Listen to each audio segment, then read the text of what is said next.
Assalamualaikum teman-teman, bagaimana kabarnya teman-teman hari ini? Semoga dalam keadaan sehat ya.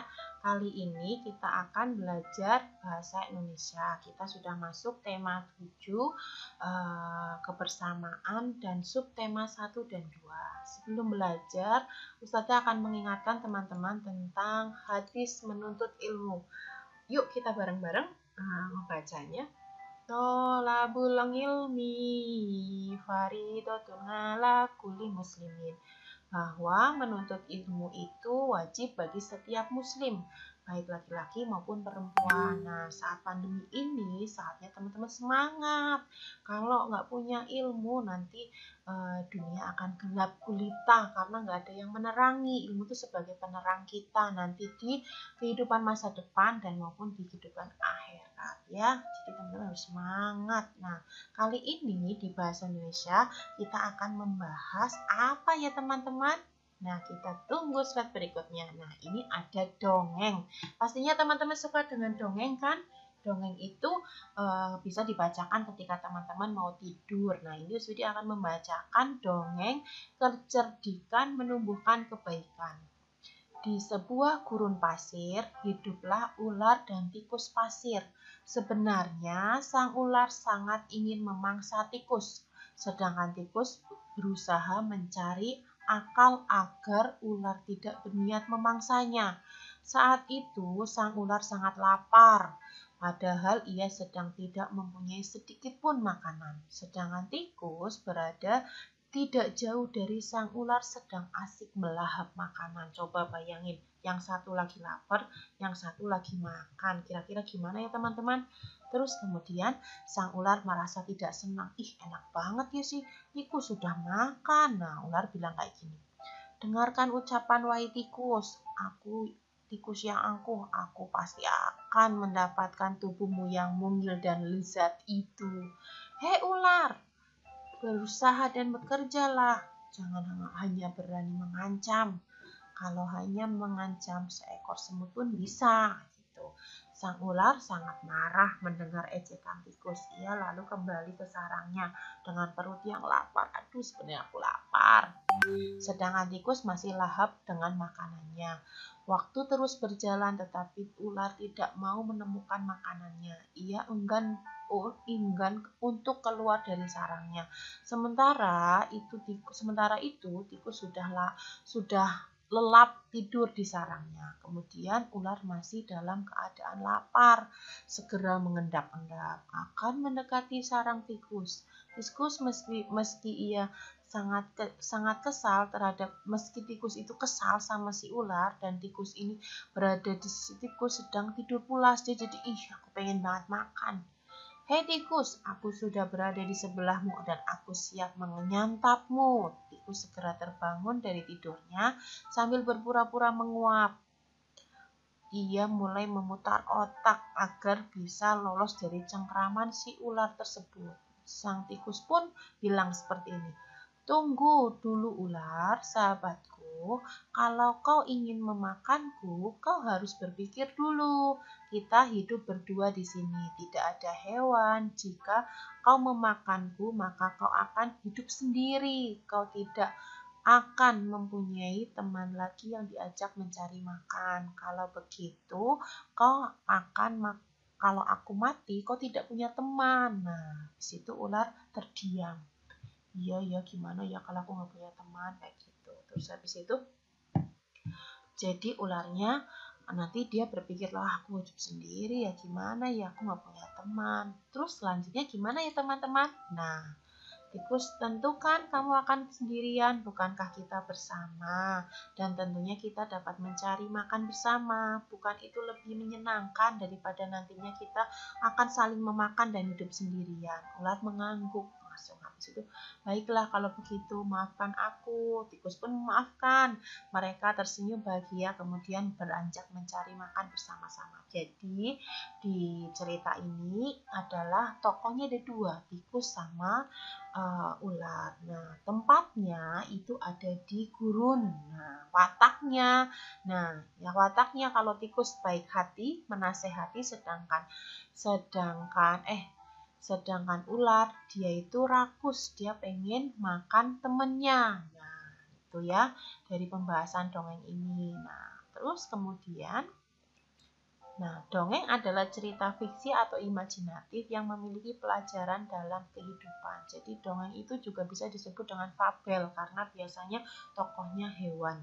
Nah, jadi dari dongeng tersebut itu hikmahnya adalah kita harus hidup saling mengingatkan ketika ada temannya yang salah. Nah, seperti itu ya teman-teman. Nanti teman-teman juga bisa mengaplikasikan ketika teman-teman nanti bareng-bareng sudah berangkat sekolah. Kalau ada teman yang salah, jangan enggan untuk menasehati dalam kebaikan. Nah, seperti itu. Terus ini ada dongeng lagi. Bebek yang selalu hidup rukun. Bebek tidak pernah terpisah satu sama lain. Mereka pergi bersama-sama sepanjang hari dengan mengikuti satu pemimpin. Mereka terkenal sebagai makhluk yang paling rukun. Meskipun bebek sangat berisik dan tidak sekalipun yang pernah bertengkar, terpelai ada hewan pemangsa melihat begitu kompaknya bebek. Awalnya mereka kagum, kemudian mereka muncul niat jahatnya dalam hatinya. Cerpelai itu hewan pemangsa. Aku akan mengadu domba mereka. Pasti ada bebek yang bisa dijadikan sebagai sumber masalah. Gumamnya si cerpelai itu seraya menyerangi si jahatnya itu. Jadi dia mempunyai sifat yang jahat. Mulai hari itu cerpelai gencar mendatangi bebek yang agak terpisah dari kawannya. Dia mulai menghasut bebek itu untuk membenci kawannya. Lihat pemimpinmu, dia hanya membodohi kalian agar kalian mau mengikutinya. Pergilah dari kawanan atau kau akan menjadi budak pemimpinmu selamanya. Ujar cerpelainya itu yang pandai menghasut. Namun rupanya sia-sia. Bebek itu tidak mau mendengarkan perkataan cerpelai. Kemudian cerpelai mencari bebek lain dan mengatakan hal yang sama. Akan tetapi lagi-lagi perkataan cerpelai itu tidak dihiraukan. Jadi cerpelai itu tidak dianggap omongannya. Begitu terus hingga tak terasa sudah semua bebek ia datangi. Namun tidak ada satu bebek pun yang berhasil ia hasut. Cerpelai sudah sangat kelelahan karena sudah tidak ada jalan ke sana kemari dan dia terlalu banyak bicara. Cerpelai, akhirnya tidak ada yang bisa membuat bebek saling bertengkar karena kami saling mempercayai satu sama lain. Ucap satu bebek kepada cerpelai. Cerpelai sangat malu. Dia tidak menyangka para bebek itu kompak. Dia pun pergi dari pemukiman bebek dan tidak pernah kembali lagi karena dia merasa malu. Mereka memang benar jika ada yang mengatakan bahwa kaum bebek adalah kawanan yang paling rukun sedunia. Nah, itu dari cerita bebek yang selalu rukun dengan kawanannya. Nah, seperti itu ya. Terus kemudian tokohnya tadi ada siapa aja tokoh dari cerita tadi? Ada cerpelai dan bebek. Nah, di sini tempatnya adalah di sebuah pinggir sungai. Nah, ini tapi tidak dijelaskan. Itu biasanya latarnya itu. Terus tokohnya ada dua bebek, kawanan bebek dan cerpelai. Cerpelai itu sikapnya berarti apa dia? Mempunyai sikap yang tidak baik atau jahat, sedangkan bebeknya adalah sifatnya baik dan dia mempunyai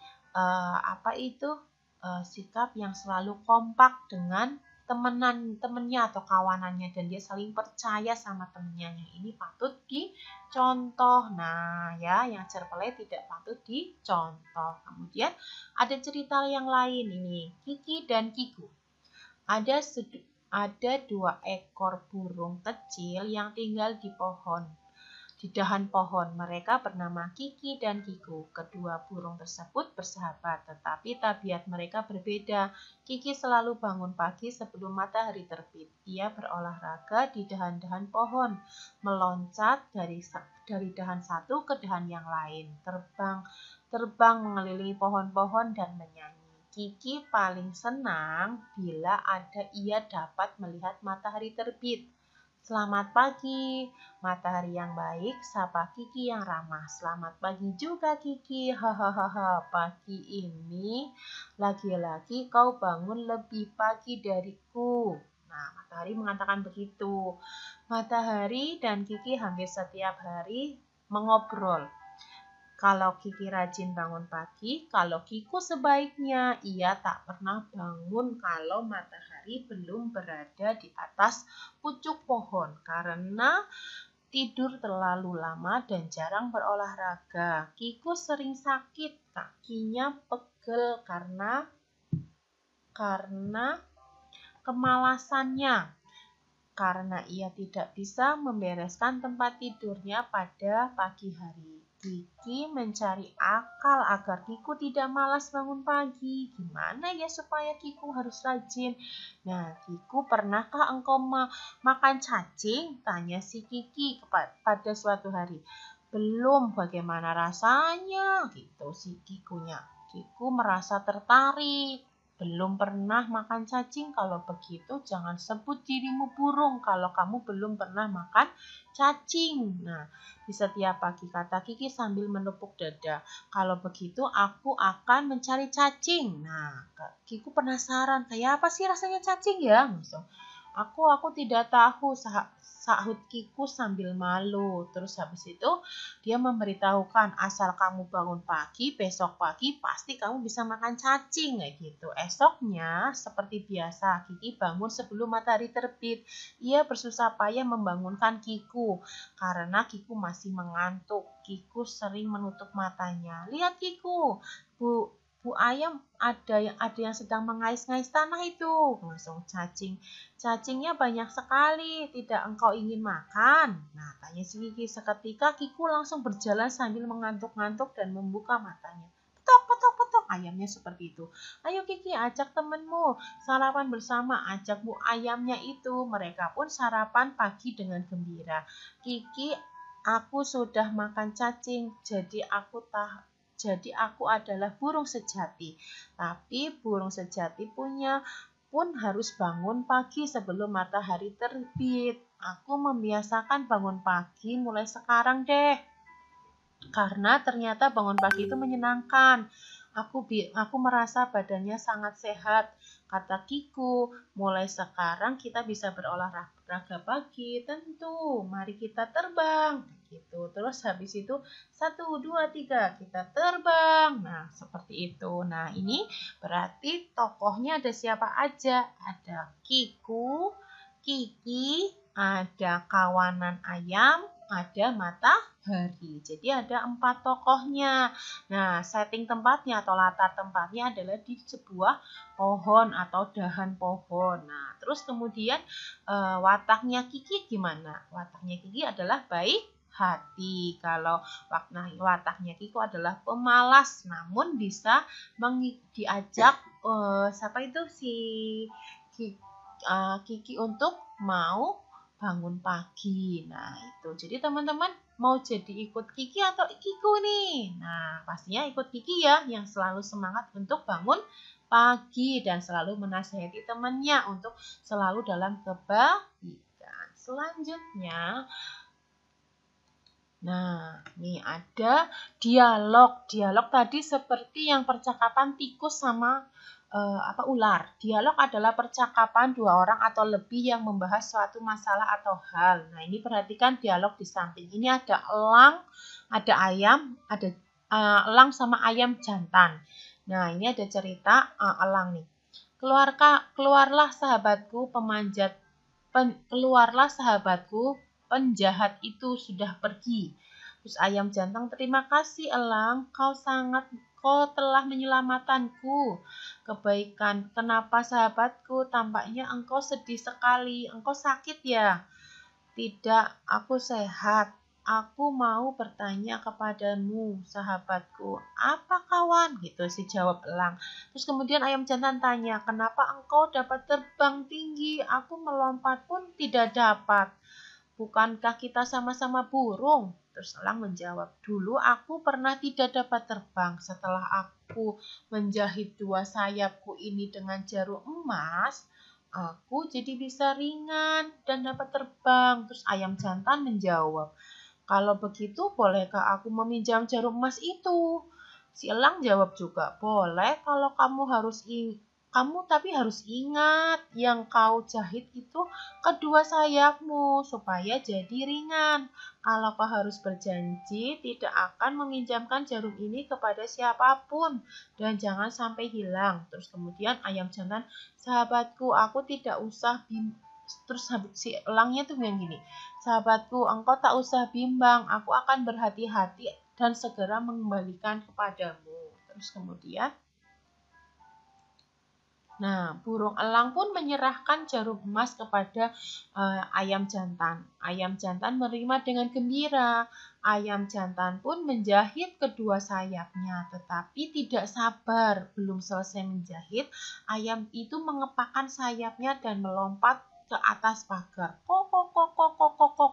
Aku udah dapat terbang. Ayam jantan itu rupanya diperhatikan oleh ayam betina yang kebetulan lewat di situ. Terus ayam betina bilang kayak gini, bagaimana engkau bisa terbang? Terus ayam jantan menjawab, aku menjahit sayapku dengan jarum emas ini. Ayam betina pengen juga. Terus ayam betinanya, boleh aku pinjam? Ayam jantannya, pakailah. Dan setelah itu kita lompat yuk. Nah, lompat di sisiku yuk. Terus ayam betina cepat-cepat menjahit sayapnya dan berkotek sombong. Terus ayam jantan, di mana jarum emas itu? Ayam betinanya menjawab, tadi ku letakkan di tanah. Terus habis itu ayam jantannya tanya lagi, aku khawatir jarum itu hilang. Jarum itu kepunyaan sahabatku, si elang. Kita mesti mencari sampai dapat. Ayam jantan pun merasa kecewa dan bersedih karena dia bersalah meminjamkan jarum emasnya ke ayam betina. Kemudian siapa itu elangnya datang. Wah, pagi-pagi sudah mencakar-cakar tanah. Bagaimana sekarang? Engkau sudah dapat terbang? Terus sahut ayam jantan, aku hanya dapat melompat setinggi pagar dan aku minta maaf kepadamu. Terus elang nyaut lagi, kenapa? Kenapa kau harus minta maaf kepadaku? Langsung habis itu ayam jantan mengatakan, jarum emas itu hilang. Langsung elangnya nyaut lagi, engkau tidak menurut kata saya sih, engkau telah ingkar janji. Aku tidak mau sahabatan lagi sama kamu, kayak gitu. Terus ayam betina bertelur dan menetas 6 ekor anak. Nah, ayam jantan kemudian, kau harus menjaga anak-anakmu itu agar jangan dibiarkan berjalan sendirian. Ayam jantan, hai ayam jantan, aku melihat elang terbang rendah. Terus ayam jantannya nyaut, mungkin ia akan menyambar anak-anakmu karena kau telah menghilangkan jarum emas itu. Elang pun menyambar anak ayamnya. Jangan ambil anakku, sebaiknya kita mencari jarum emas yuk. Baiklah, si ayam jantan nyaut lagi, aku menemukan jarum emas ini di atas tanah dan di bawah pagar tempat kita menjahit. Nah, jarum emasnya sudah ketemu tuh. Terus kemudian si ayam betinanya, sebaiknya kita kembalikan ke elang aja yuk.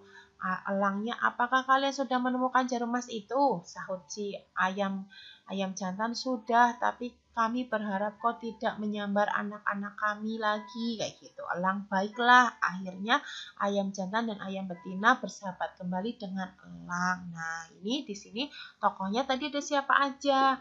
Ada elang, ada ayam jantan, terus ada ayam betina. Nah, terus kemudian bagaimana watak dari setiap percakapan tadi? Kalau si ayam jantan itu sifatnya dia iri, pengen seperti elang bisa terbang. Kalau elang sifatnya adalah baik, dia memberikan kesempatan kepada temannya untuk sama dengan kemampuannya dia. Tapi si ayam jantannya itu tidak amanah, disuruh jangan meminjamkan ke yang lain, malah dia dipinjamkan ke ayam betina. Mungkin maksudnya baik supaya temannya juga bisa terbang, tapi tidak amanah. Nah, terus di mana tempatnya? Pastinya tempatnya adalah di itu ya, kayak di apa tadi?